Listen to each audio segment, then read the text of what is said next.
Hello everyone, this is Preet and welcome back to my YouTube channel. Students, last video में हम लोग बात कर रहे थे एक्सट्रैक्टिंग द मेटल्स, जिनमें हमने जो हाई रिएक्टिविटी सीरीज वाले जो मेटल्स थे, जो लो रिएक्टिविटीज वाले मेटल्स थे, उनकी हम बात कर चुके हैं। और आज के वीडियो में हम लोग बात करेंगे middle of the activity series metals and the metals in the high of the activity series या top of the activity series. Okay, तो extracting metals in the middle of the activity series हम first की बात करते हैं। तो first of all, these ores are usually present at sulphides और carbonates. ये जो ऑर्स होते हैं, यानी कि जो मिडिल कैटेगरी वाले होते हैं मेटल्स के ऑर्स, वो यूजुअली प्रेजेंट एट सल्फाइड्स और कार्बोनेट्स। वो या तो सल्फाइड्स फॉर्म में रहते हैं या कार्बोनेट्स में। जब हम लो एक्टिविटी वाली सीरीज वाली बात कर रहे थे मेटल्स की, तो हमने देखा था कि उनके जो ऑर्स होते हैं वो मोस्टली सल्फाइड फॉर्म में होते हैं। तो सल्फाइड फॉर्म में उनके लिए रोस्टिंग की जाती है। रोस्टिंग के बारे में हमने कल देखा था कि रोस्टिंग क्या होती है, सल्फाइड को है कन्वर्ट करना ऑक्साइड में, वो भी क्या, हीट देकर in the presence of air. Okay, तो आज हमारा जो ये ऑर्स है वो ना कि सिर्फ सल्फाइड में बल्कि साथ में कार्बोनेट फॉर्म में भी होता है। तो देखते हैं इसकी जो प्रोसेस होती है बच्चों, हम इसे लैंग्वेज, हम जो ये है कि लैंग्वेज के अंदर इनको बिल्कुल भी नहीं समझेंगे, क्योंकि यहाँ पे लाइंस लिख के और आप लोगों को फिर उन्हें लर्न करवाना, इससे कोई मतलब नहीं है। तो यहाँ पे जैसा कि मैंने एक चार्ट बनाया है, उसके अकॉर्डिंग आप लोगों को इसे लर्न रखना है, अपने अपने दिमाग में फीड करना है। ठीक है, आई होप ये चीज आपको ज्यादा समझ में आएगी और आप इसे जल्दी से जल्दी कैच कर पाएंगे। तो ठीक है, ये जो मेटल्स की जो बात हो रही है वो है मिडिल एक्टिविटी सीरीज वाले, जो बीच में आते हैं, ना ही टॉप पे और ना ही लास्ट में, जो बीच में आते हैं वो। तो सबसे पहले रहता है और। तो और दो टाइप के रहते हैं, या तो सल्फाइड्स रूप में या फिर आएंगे आपके कार्बोनेट्स में। ठीक है, तो जो सल्फाइड्स होंगे वो तो हमने जैसे लो कैटेगरी मेटल की बात की थी, उनकी तरीके से यहाँ पे हम इनकी रोस्टिंग करेंगे। रोस्टिंग बोलते हैं, अभी मैंने आपको बताया था थोड़ी देर पहले कि सल्फाइड को ऑक्साइड में हीट करके कन्वर्ट करना in the presence of air. तो रोस्टिंग तो आ गई आपकी वो, और सल्फाइड्स आपके चेंज हो गए ऑक्साइड्स में। देन अगर हम बात करें कार्बोनेट्स की, तो कार्बोनेट्स को भी हम बदलेंगे ऑक्साइड्स में। तो जब कार्बोनेट को ऑक्साइड्स में बदलेंगे तो वहां पे हम प्रोसेस लेंगे कैल्सिनेशन की। अब कैल्सिनेशन क्या होता है, तो कैल्सिनेशन भी बच्चों एक प्रोसेस होती है जिनमें जो है कार्बोनेट ऑक्साइड्स में कन्वर्ट होते हैं बाय हीट। हीट के थ्रू ही कन्वर्ट होते हैं। बस इनमें रोस्टिंग में और कैल्सिनेशन में एक डिफरेंस होता है, वो ये होता है कि रोस्टिंग में ऑक्सीजन की प्रेजेंस में होती है सारी प्रोसेस, बट कैल्सिनेशन में है वो जो आपकी ऑक्सीजन है वो एब्सेंस रहेगी। तो यहाँ पे हम बोल सकते हैं calcination is the process, then carbonates is converted into oxides by heat in the absence of oxygen. Okay, then यहाँ पे हमको सल्फाइड और कार्बोनेट दोनों से मिलके ऑक्साइड्स को जब आप बदलेंगे मेटल में, तो आपको यहाँ प्रोसेस करनी पड़ेगी रिडक्शन। रिडक्शन जो हमने फर्स्ट चैप्टर में पढ़ा था, रिडक्शन इज द प्रोसेस। क्या प्रोसेस होती है रिडक्शन, जिनमें हाइड्रोजन ऐड होती है एंड ऑक्सीजन लूज होती है या ऑक्सीजन रिलीज होती है। देन यहाँ पे जब आपके रिडक्शन में ऑक्सीजन रिलीज होगी, तो जब आपको ऑक्साइड मिलेंगे यहाँ पे, तो ऑक्साइड में तो ऑक्सीजन होती है। देन आप वहां पे क्या करेंगे, रिडक्शन करेंगे, यानी ऑक्सीजन को रिलीज कर देंगे, और ऑक्सीजन को रिलीज करके और आपको मिलेगा वहां पे मेटल। और मेटल मिलने के बाद में जो लास्ट स्टेप होगा वो आपका होगा refining, it means purification of metal. एक बार इसे वापस देख लीजिए गाइस। सबसे पहले आपको ऑर्स मिलेंगे, और जो है वो सल्फाइड्स फॉर्म में या फिर कार्बोनेट्स फॉर्म में रहेंगे। देन आप यहाँ पे आप एस कर लीजिए ऑर्स, क्योंकि हम सल्फाइड्स कार्बोनेट्स की बात कर रहे हैं। तो ऑर्स या तो सल्फाइड में या कार्बोनेट्स में। सल्फाइड बदलेंगे रोस्टिंग के थ्रू ऑक्साइड्स में, कार्बोनेट्स बदलेंगे कैल्सिनेशन के थ्रू ऑक्साइड्स में। देन ऑक्साइड्स का आप लोग करेंगे रिडक्शन, और रिडक्शन करके आप लोग लेंगे मेटल, जो है एक्सट्रैक्ट करेंगे, और उस मेटल का बाद में लास्ट स्टेप हमारा होगा रिफाइनिंग या फिर प्योरिफिकेशन ऑफ द मेटल। तो नेक्स्ट पेज पे हम लोग कैल्सिनेशन की डेफिनेशन नोट डाउन कर लेते हैं। नेक्स्ट यहाँ पे कैल्सिनेशन की definition, the carbonate ores are converted into oxides by heating in the absence of oxygen, is called calcination. ठीक है, तो आप लोग ये डेफिनेशन नोट डाउन कर लीजिए। हो सकता है आपको एग्जामिनर ये डेफिनेशन भी पूछ ले रोस्टिंग की, कैल्सिनेशन की, तो आप लोगों को ये ध्यान में होनी चाहिए। अब हम देखते हैं एग्जाम्पल, जो हमने अभी मेथड बताए थे कि और से किस तरीके से और जो होते हैं सल्फाइड और कार्बोनेट्स में होते हैं, फिर सल्फाइड को कैसे बदला जाता है ऑक्साइड में, या कार्बोनेट को कैसे बदलते हैं ऑक्साइड में, देन उसका रिडक्शन कैसे होता है, देन हमें मेटल कैसे एक्सट्रैक्ट होता है। तो एग्जाम्पल के थ्रू देखते हैं। मान लीजिए आपका जो और है वो सल्फाइड फॉर्म में, तो यहाँ पर हमने लिया है जिंक सल्फाइड। तो जिंक सल्फाइड है, इट मींस जब हम सल्फाइड को ऑक्साइड में चेंज करेंगे तो 101% हमें रोस्टिंग ही लेनी है प्रोसेस, और जब हम रोस्टिंग लेते हैं तो हमें हीट भी लेनी पड़ेगी और एयर भी जो है हमारी वो प्रेजेंस होगी रोस्टिंग में। देन जिंक सल्फाइड की जो रिएक्शन है वो हम करवाएंगे ऑक्सीजन से, और साथ में हम दे रहे हैं यहाँ पे हीट, तो आप लोगों को मिलेगा जिंक सल्फाइड से जिंक ऑक्साइड, और साथ में आपको मिलेगी सल्फर डाई ऑक्साइड। तो वहां पे हमने ब्रैकेट में लिखी है जो वो रिएक्शन है वो है आपकी रोस्टिंग। देन नेक्स्ट, अगर आपका और है वो कार्बोनेट फॉर्म में है, इट मींस ZnCO3, यहाँ पे आपको मिला जिंक कार्बोनेट। जिंक कार्बोनेट को जब आप केवल हीट करेंगे, क्योंकि इस बार जो है आपकी जो ओर्स है वो कार्बोनेट फॉर्म में है, और कार्बोनेट को ऑक्साइड में चेंज करने के लिए आपको कैल्सिनेशन अपनाना पड़ेगा, एंड कैल्सिनेशन में सिर्फ आप हीट देंगे, एयर की जो है ऑक्सीजन की है जो वो एब्सेंस रहेगा, ठीक है। देन जिंक कार्बोनेट को आप हीट देंगे तो आपको मिलेगा जिंक ऑक्साइड और साथ में कार्बन डाई ऑक्साइड। देन हमें करनी है यहाँ पर reduction.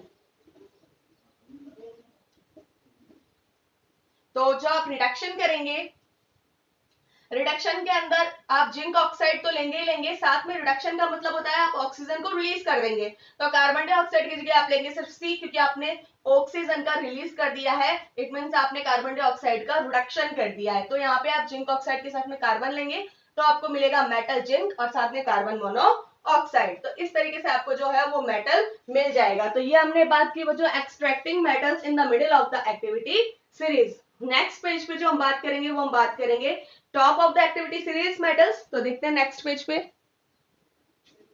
Next, extracting metals towards the top of the activity series. अब इस बार हम जो मेटल्स की बात कर रहे हैं वो है जो एक्टिविटी सीरीज में हमारे जो टॉप पे होते हैं मेटल्स, उनकी हम बात कर रहे हैं।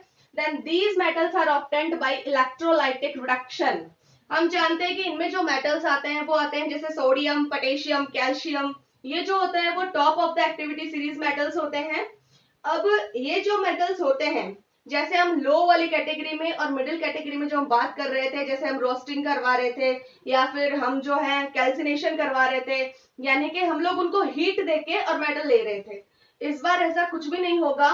ये जो मेटल्स हैं उन्हें ना तो हीट देनी है, ना रोस्टिंग करवानी है, ना कैल्सिनेशन करवाना है। These metals are obtained by electrolytic reduction. बल्कि ये जो मेटल है वो आपको ऑब्टेन होंगे इलेक्ट्रोलाइटिक रिडक्शन से। अब इनकी प्रोसेस आप कैसे करवाएंगे वो आप देखिए। प्रोसेस मैंने यहाँ पे लिखी है। First of all melt the ore. इस बार आपको सबसे पहले जो आपका ओर है उसे मेल्ट करना है। मेल्ट मीन्स आप लोग समझते हैं, मेल्ट मतलब उसे पिघलाना है। देन पास द इलेक्ट्रिसिटी, फिर उसमें से पास इलेक्ट्रिसिटी करवानी है, यानी इलेक्ट्रिसिटी को पास करना है। Then collect metal at cathode, और जो आपको मेटल कलेक्ट होगा वो आपका होगा कैथोड पे। यहाँ पे मैंने एक विद डायग्राम बनाया है कि सोडियम फ्रॉम सोडियम क्लोराइड, एक एग्जांपल भी लिखा है मैंने यहाँ पे कि आप सोडियम क्लोराइड में से जो सोडियम है उसको एक्सट्रैक्ट कैसे करेंगे। देन आप यहाँ पे एपरेटस को इस तरीके से सेट करेंगे। देन आप दो इलेक्ट्रोड लेंगे, एक आप लेंगे कैथोड एंड सेकंड आप लेंगे एनोड। कैथोड पे आप जानते हैं कि नेगेटिव चार्ज होता है, एनोड पे जो है पॉजिटिव चार्ज होता है। देन इसे आप बैटरी से जोड़ देंगे। अब आप फर्स्ट ऑफ ऑल इसे और को मेल्ट में चेंज करेंगे। देन आप यहाँ से स्विच ऑन करेंगे। आप जैसे ही स्विच ऑन करेंगे आपकी इलेक्ट्रिसिटी पास होगी, और जैसे ही इलेक्ट्रिसिटी पास होगी देन आपका जो Na पॉजिटिव है यानी कि जो सोडियम है वो आपका कलेक्ट हो जाएगा कैथोड पे, और जो क्लोरीन है जिस पर नेगेटिव चार्ज है वो आपका जमा हो जाएगा पॉजिटिव एनोड पे। ओके, यहाँ पे आप लिख भी सकते हैं एट कैथोड। कैथोड पे जो कलेक्ट होगा सोडियम। अब हमने जब देखा था फॉर्मेशन ऑफ सोडियम क्लोराइड, तब हमने देखा था कि जो सोडियम होता है वो अपने एक इलेक्ट्रॉन को क्लोरीन को दे देता है और खुद अपने जो आउटर शेल है उसमें एक इलेक्ट्रॉन फिल कर लेता है। देन यहाँ पे जो इलेक्ट्रॉन देता है उस पे हमेशा आता है गाइस पॉजिटिव चार्ज, और जो इलेक्ट्रॉन लेता है उसके ऊपर ऑलवेज आता है नेगेटिव चार्ज। देन यहाँ पे कैथोड पे होगा Na पॉजिटिव चार्ज, और ये इलेक्ट्रॉन दे रहा है तो वहां पे जो आपका Na बनेगा वो पॉजिटिव में बनेगा। देन एनोड पे क्या होगा, आपका जो क्लोरीन है वो इलेक्ट्रॉन लेगा, तो वहां पे जो इलेक्ट्रॉन लेगा तो वहां ऑटोमेटिक हो जाएगा आपका नेगेटिव चार्ज। तो ये होता है extracting metals towards the top of the activity series. Next हम लोग देखो बच्चों हमने देखे थे कि 3 स्टेप किनके, जब हम एक्सट्रैक्शन ऑफ मेटल देख रहे थे कि हमें मेटल का निष्कर्षण कैसे किया जाता है या मेटल कैसे प्राप्त किया जाता है, तो हमने उसके स्टेप 3 देखे थे। फर्स्ट स्टेप हमने देखा था इनरिचमेंट ऑफ मेटल्स यानी कि धातुओं का समृद्धिकरण, उनके बारे में हम पढ़ चुके हैं। सेकंड हमने देखा था एक्सट्रैक्शन ऑफ मेटल फ्रॉम ऑर्स, कि ऑर्स से मेटल कैसे बनता है, वो हमने देख लिया। थर्ड एंड लास्ट स्टेप जो है वो है रिफाइनिंग ऑफ द मेटल, कि और से हमें जो मेटल्स मिलते हैं वो मेटल तो मिलते हैं लेकिन वो कंप्लीटली प्योर नहीं होते, उनमें बहुत सी इम्प्योरिटीज होती हैं और उन इम्प्योरिटीज को दूर करके जो प्योर मेटल हमें मिलता है वो मिलता है रिफाइनिंग करने से। तो रिफाइनिंग ऑफ द मेटल अगर हम करेंगे रिफाइनिंग, तो उसके लिए जो ये मेथड है सबसे ज्यादा यूज में आता है वो है इलेक्ट्रोलाइटिक रिफाइनिंग। वहां पे मैंने लिखा है the most widely used method for refining impure metals is electrolytic refining, कि रिफाइनिंग जो इम्प्योर मेटल्स को रिफाइन करने का सबसे ज्यादा यूजफुल मेथड है उसका नाम है इलेक्ट्रोलाइटिक रिफाइनिंग। अब वो इलेक्ट्रोलाइटिक रिफाइनिंग होता कैसे है हम थोड़ा सा इसको समझेंगे। यहाँ पे हम एक लेंगे टम्बलर सा, जिनके अंदर मान लीजिए हमें कॉपर जो मेटल है उसको हमें रिफाइन करना है। तो जब हमें कॉपर को रिफाइन करना है तो हम यहाँ पे जो सॉल्यूशन लेंगे बच्चों वो हम लेंगे कॉपर सल्फेट सॉल्यूशन। तो यहाँ पे लेंगे कॉपर सल्फेट सॉल्यूशन। देन यहाँ पे हम 2 स्ट्रिप लेंगे, एक कैथोड पे और एक एनोड पे।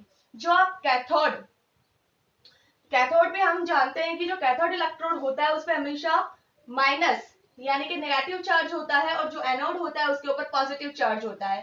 तो हम जो लेंगे स्ट्रिप वो कैथोड पे पतली सी स्ट्रिप लेंगे और हमारा जो प्योर कॉपर होगा वो हम कैथोड पे लेंगे, और एनोड पे हम वो कॉपर लेंगे जिसको हमें रिफाइन करना है, यानी कि ऐसा कॉपर जिनके अंदर अभी इम्प्योरिटीज हैं।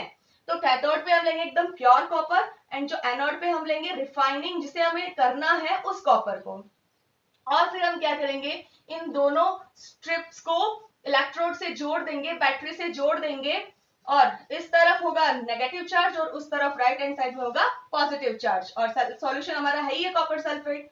देन यहां से हम स्टेप देखेंगे when current pass through it. अब जैसे ही हम ये स्विच ऑन करेंगे यहां से तो इसमें इलेक्ट्रिसिटी पास होगी। जैसे ही इलेक्ट्रिसिटी पास होगी impure metal dissolve into electrolyte. जो आपका इम्प्योर मेटल होगा यानी कि जो आपने इम्प्योर मेटल किस पे लिया था, एनोड पे, जो ये एनोड पे आपने इम्प्योर मेटल लिया है वो इस पूरे इलेक्ट्रोलाइटिक जो आपने ये एपरेटस जो आपने सेट किया है तो ये इसके अंदर क्या हो जाएगा, घुल जाएगा, डिसॉल्व हो जाएगा। कौन सा, इम्प्योर मेटल जो आपने एनोड पे लिया था। ध्यान से सुनिएगा बच्चों, N equivalent amount of pure metal from solution deposit at cathode. अब आपने जो ये सॉल्यूशन लिया है कॉपर सल्फेट सॉल्यूशन, ये जो सॉल्यूशन है इसमें से जो कॉपर निकलेगी वो एकदम प्योर होगी, उसमें किसी भी तरीके की इम्प्योरिटीज नहीं होंगी। तो ये जो कॉपर सल्फेट सॉल्यूशन में से जो कॉपर निकलेगा वो जाके आपका जमा होगा कैथोड पे। The insoluble impurities settle down at the bottom of the anode. जो आपकी इंसॉल्युबल इम्प्योरिटीज होंगी यानी कि हमने क्या बोला, जो हमारा इम्प्योर मेटल है वो डिसॉल्व हो जाएगा इलेक्ट्रोलाइट में, लेकिन जो उसमें इम्प्योरिटीज होंगी वो डिसॉल्व नहीं होंगी बल्कि वो जो बॉटम है आपका, जो नीचे का पार्ट है इसका, insoluble impurities settle down at the bottom of the anode। वो आपकी ये जो एनोड है ना इसका ये जो बॉटम है यानी कि जो नीचे का पार्ट, वहां जितनी भी इम्प्योरिटीज हैं उस मेटल की वो सारी जमा हो जाएंगी, और इन ये जो जमा हुई इम्प्योरिटीज होंगी इस तरीके से ऐसे यहाँ पे जमा हो जाएगा, और ये जो इम्प्योरिटीज जमा होंगी उन्हें बोला जाता है anode mud. It is called the anode mud. और आपकी रिएक्शंस कुछ ऐसे होंगी, एनोड पे कॉपर जो है 2 इलेक्ट्रॉन्स अपना रिलीज करेगा एंड जो कैथोड होगा उस पर 2 इलेक्ट्रॉन वो गेन करेगा और कॉपर पॉजिटिव, सॉरी यहाँ पर जो आपका ये कैथोड है उसके ऊपर हमें प्योर कैथोड मिलेगा यानी कि ये 2 इलेक्ट्रॉन रिलीज करेगा एंड हमें कॉपर मिलेगा। तो ये रिएक्शंस आपको ध्यान में रखनी है। तो इस हिसाब से एक बार इसको थोड़ा सा आप ध्यान में वापस देख लीजिए ध्यान से कि रिफाइनिंग ऑफ द मेटल क्यों किया जाता है, कि हमें जो और से मेटल मिलता है वो इम्प्योर होता है, तो इम्प्योरिटीज को दूर करके प्योर मेटल पाने के लिए हम लोग रिफाइनिंग ऑफ द मेटल करते हैं। इसके लिए जो मोस्ट यूजफुल जो मेथड है वो है इलेक्ट्रोलाइटिक रिफाइनिंग। इसके अंदर एक टम्बलर को जिसके अंदर कॉपर सल्फेट का सॉल्यूशन भरा जाता है, उसमें 2 स्ट्रिप्स ली जाती हैं जिनमें जो प्योर जो कॉपर होता है उसको कैथोड पे रखा जाता है एंड जो इम्प्योर कैथोड होता है जिसको हमें रिफाइनिंग करना होता है उसे एनोड पे रखा जाता है। हम जैसे ही करंट पास करते हैं, इलेक्ट्रिसिटी पास होती है, स्विच ऑन होता है, जो इम्प्योर मेटल होता है वो इस इलेक्ट्रोलाइसिस में पूरी तरीके से घुल जाता है, लेकिन कुछ एक जो इम्प्योरिटीज होती हैं उस इम्प्योर मेटल के अंदर वो एनोड की जो बॉटम है यानी कि जो नीचे का पार्ट है वहां जमा हो जाता है जिसे एनोड मड बोला जाता है। एंड जो आपका जो कॉपर सल्फेट का सॉल्यूशन है इसमें से जो आपको प्योर कॉपर मिलता है वो आपका जमा होता है कैथोड पे। तो इस तरीके से ये आपका हो गया रिफाइनिंग ऑफ द मेटल्स। तो हमने जो 3 स्टेप्स देखे थे एक्सट्रैक्शन ऑफ द मेटल्स, उसके 3 स्टेप यहाँ पे कंप्लीट होते हैं। अब हमारे जो इस चैप्टर का लास्ट टॉपिक है वो है कॉरोजन। तो देखते हैं नेक्स्ट पेज पे। Last topic is corrosion. Corrosion जिसके बारे में हम लोग फर्स्ट चैप्टर में भी पढ़ चुके हैं, देन हम अगेन इसको देख लेते हैं। Corrosion, the surface of some metals get corroded. कुछ मेटल्स की जो सरफेस होती है वो कोरोडेड हो जाती है। कैसे? When they are exposed to moist air, जब वो moist air के कांटेक्ट में आती है। moist air होती है बच्चों ऐसी हवा, ऐसी एयर जिनके अंदर वाटर वेपर्स भी मिक्स्ड होते हैं, जिनको बोलते हैं नमी। ठीक है, the surface of some metals get corroded when they are exposed to moist air for a long period time, बहुत ही लंबे समय के लिए कांटेक्ट में आते हैं। दिस इज कॉल्ड कॉरोजन, से कॉरोजन बोला जाता है। तो जो मेटल की सरफेस है वो जब बहुत ही लंबे टाइम के लिए मॉइस्ट एयर के कांटेक्ट में आ जाती है तो जो मेटल्स की सरफेस है वो कोरोडेड हो जाती है and this is called the corrosion. इसके हम एग्जांपल देखते हैं और हम फर्स्ट चैप्टर में देख भी चुके हैं काफी सारे। तो सिल्वर बिकम्स ब्लैक, ये अभी बच्चों जो हम लोग एग्जाम्पल देखेंगे ना इनकी रिएक्शंस और इक्वेशन हम सब कुछ देख चुके हैं, फिर भी हम इनको रिपीट कर लेते हैं। Silver becomes black when exposed to air as it react with air to form a coating of silver sulfide। जो सिल्वर आपका है वो जब एयर के एक्सपोज्ड यानी उसके कांटेक्ट में आता है और वो जब एयर से रिएक्ट करता है तो वहां पर सिल्वर सल्फाइड की एक कोटिंग बन जाती है, एक लेयर बन जाती है। Second example, copper react with moist carbon dioxide and form a green coat of copper carbonate. जब कॉपर आपकी मॉइस्ट CO2 मीन्स एयर ही मान लीजिए, जब मॉइस्ट CO2 के कांटेक्ट में आता है, कार्बन डाइऑक्साइड के कांटेक्ट में आता है तो कॉपर कार्बोनेट का एक ग्रीन कॉट या कवर या लेयर बना लेता है। Third example, iron when exposed to moist air acquire a coating of brown substance called rust. अब आयरन रस्टिंग तो हम लोग फर्स्ट चैप्टर से पढ़ते आ रहे हैं कि जब आयरन मॉइस्ट एयर के कांटेक्ट में आता है तो उसके चारों तरफ ब्राउन कलर की कोटिंग हो जाती है जिसे बोला जाता है रस्ट। तो ये हमने देखे कॉरोजन और फिर हमने देखे इसके एग्जाम्पल और अब हम देखते हैं कि इनसे मतलब जो हम बचाव किस तरीके से कर सकते हैं वो देखते हैं नेक्स्ट पेज पे। हम देखते हैं प्रिवेंशन ऑफ कॉरोजन, कि कॉरोजन से बचाव कैसे किया जा सकता है। The corrosion can be prevented by painting, oiling, greasing, galvanisation and making alloys. Corrosion से बचाव के जो यहाँ पे जो ये है टॉपिक वो ये हो सकते हैं बचाव के, कि पेंटिंग करके बचा सकते हैं कॉरोजन से, ऑयलिंग करके, ग्रीसिंग करके, और 2 वर्ड्स यहाँ पे मैंने लिखे हैं गैल्वेनाइजेशन और एक मैंने लिखा है एलॉयज। तो ये ग्रीसिंग, पेंटिंग, ऑयलिंग तो हम लोग जानते हैं कि बच्चों कैसे करते हैं, हमें पता भी है, लेकिन ये गैल्वेनाइजेशन कैसे होता है।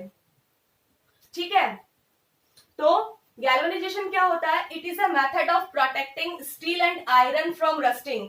पहली बात तो ये एक मेथड होता है जो स्टील और आयरन ये 2 चीजों को बचाता है रस्टिंग से। अब कैसे बचाता है?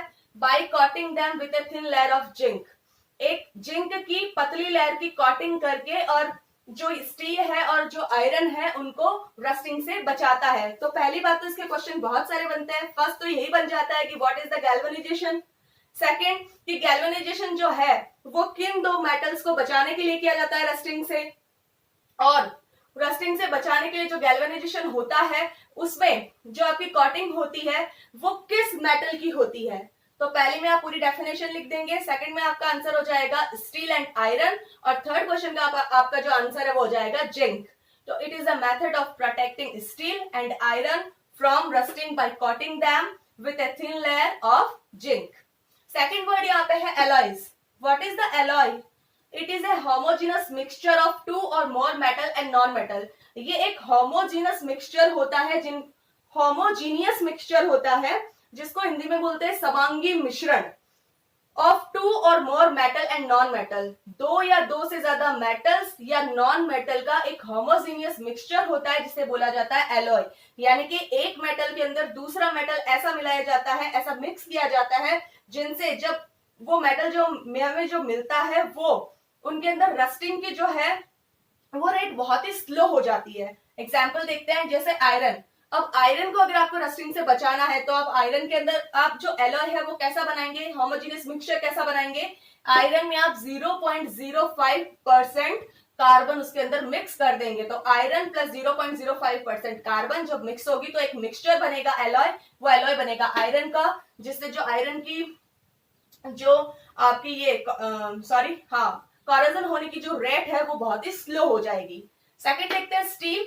स्टील का जब हम प्रिवेंशन करते हैं तो हम क्या करेंगे, आयरन प्लस निकल एंड क्रोमियम, इसका हम एक मिक्सचर बनाएंगे, एक एलॉय बनाएंगे। किन किन का, आयरन, निकल एंड क्रोमियम। ब्रास, ब्रास को हम रस्टिंग से बचाने के लिए कॉपर प्लस जिंक का एक एलॉय बनाएंगे। बॉन्ज, बॉन्ज को बचाने के लिए हम लोग कॉपर प्लस टिन का एक मिक्सचर बनाएंगे। तो ये हो गया एलॉय। तो हमारा जो लास्ट टॉपिक था वो था corrosion and prevention of corrosion, जो यहाँ पे खत्म हो रहा है। इसके साथ में हमारा जो चैप्टर है number 3 metals and non metals, वो भी यहाँ पे कंप्लीट हो रहा है।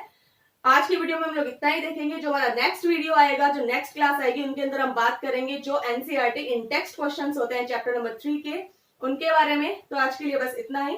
अगर आप लोगों को मेरा वीडियो अच्छा लग रहा है तो ज्यादा से ज्यादा लाइक करें, शेयर करें, सब्सक्राइब करें एंड बेल आइकन प्रेस करना ना भूलें। Thank you.